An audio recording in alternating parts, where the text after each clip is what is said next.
Alright, I just got set up fairly early. We got like 4 hours until dark.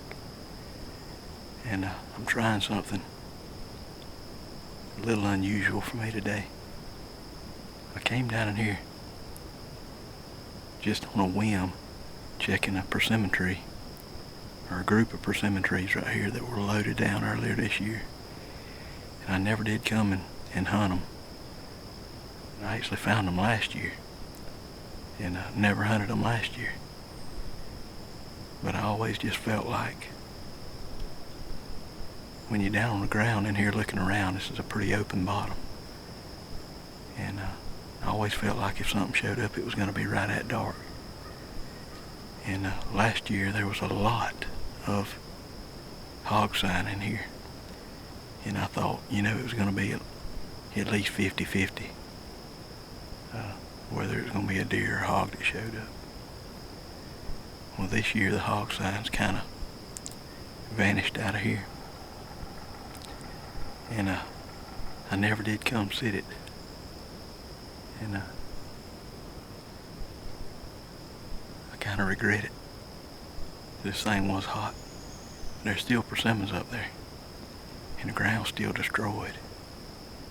And I walked all around under it, and I did find one on the ground. So it is still dropping. It's probably just trickling from what's left up there. But the main reason I set up on it is because the amount of buck sign that's in here. This whole area around this tree, I'm gonna say probably everything within a 40-yard radius is just destroyed with rubs. And I ain't talking little bitty ones either, I'm talking some big ones. And if you ease out of this bottom, kind of the way I walk in here, there's a little bit of a ridge over there with some oaks on it.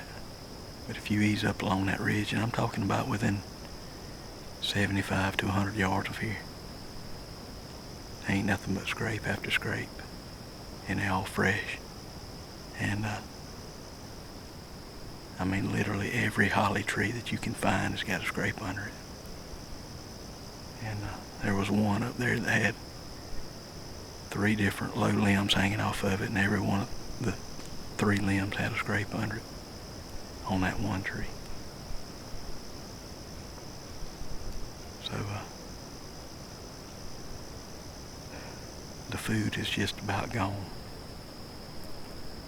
I mean, I can look up in the tree and see persimmons, but it definitely ain't loaded. But all it takes is one deer coming by to check it, and we could get a shot out of it. But I am kind of in the back of my mind hoping that that buck comes through here. Even if I don't get him in here for a shot, judging by the size of these rubs, I'd really like to just get a look at him. And hopefully if I can, get him on video.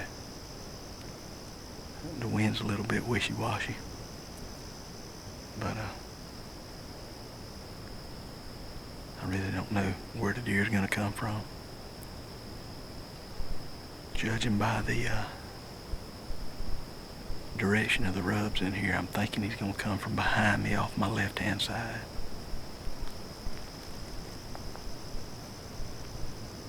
But you never know. We're gonna sit back and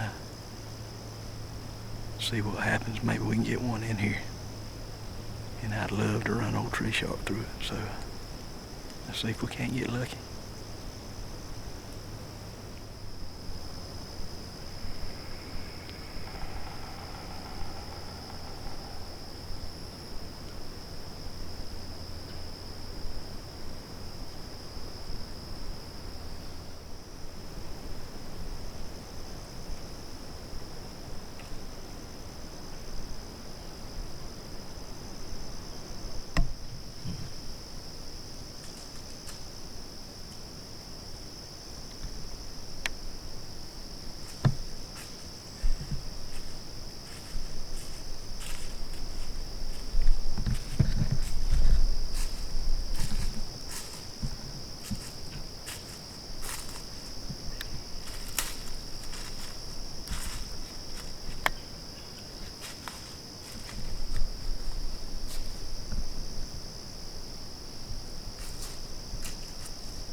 6.5, 7 yards.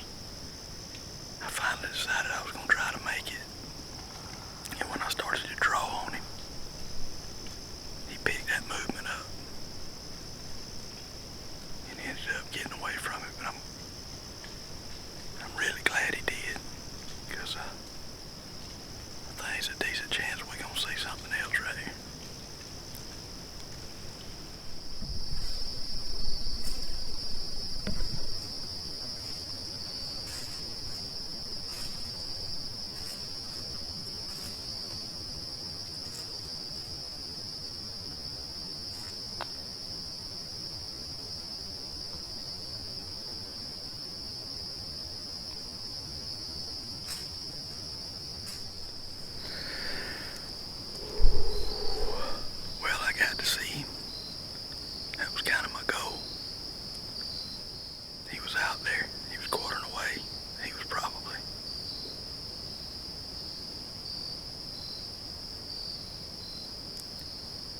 About 26 or 27 yards, I guess. Just looking. All over it. And I was afraid to try to stop him. That was a big deer. That's probably the biggest deer I've ever. That's extremely close to being the biggest deer I've ever seen from the tree. Maybe the biggest. Man, that was a fine buck. Golly, dude.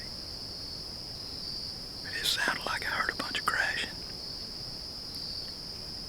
And I couldn't turn around and look because I had my eyes on him and he came from directly behind me. And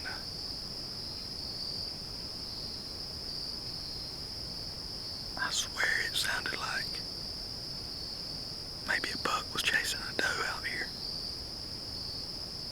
He was listening intently to that. And they were making a lot of noise, and then I started hearing grunting. And that's when I kind of realized what it was. And about that time, he started heading towards them.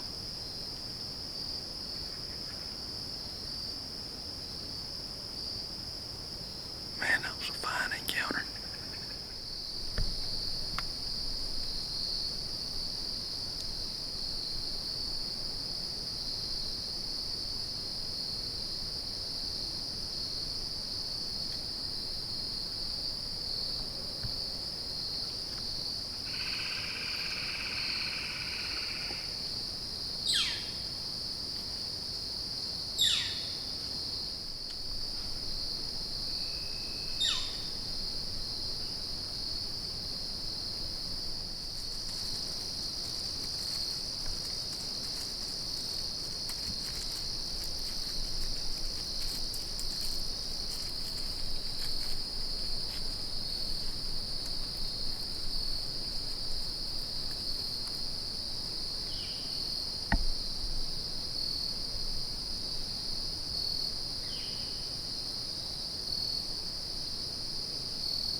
Alright, man, this was a awesome hunt this afternoon. Altogether, I saw 6 deer. Pretty sure the last 4 I saw were all does. I saw a little spike buck, and I saw that monster buck, and also saw a coyote came in, and I almost got to shoot him. And I also had 3 coons come in. So it just don't get much better than that. That's a lot of activity for me, and kind of unusual. This deer right here came in and got directly at the base of my tree, and I was afraid it was going to smell me. And it kind of locked up when it got to the bottom of my tree, and then it circled off, kind of went around behind me. And I had those other 3 deer out behind me, and I was having to be really careful about turning around.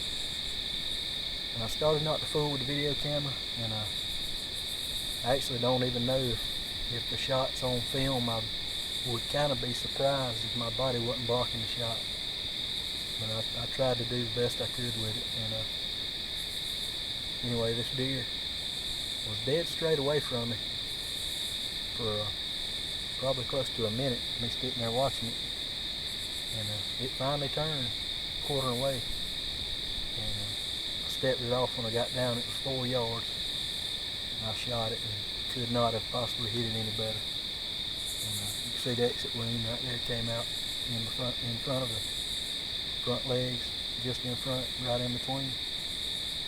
And ran over here about 40 yards and flipped. This is going to be bow kill number 168. This is traditional kill number 120, and this is number 64 from the Centaur. I'm going to see if I can't knock the hide off of it real quick, and ain't got too far of a pack out to the truck, and we're going to get on out of here. I found one more spot today that looks pretty promising, and this spot right here, I probably won't come back in here this year. I may hunt within 150 yards of here. I found some water oaks that look pretty decent, and I may come back in there and climb on them in a day or two. I will definitely be back in here next year. I found this spot last year, never climbed on it, and this is the first time I climbed on it this year, and I just about waited till that persimmon fell out. As a matter of fact, I have no idea what these deer were feeding on. They were picking around over there around an overcut tree, but there ain't no overcut acorns on the ground whatsoever. So I really don't know what they were doing. But I'm going to get a field quartered in the bag. We're going to get on out of here, and hopefully we can do it again before too long.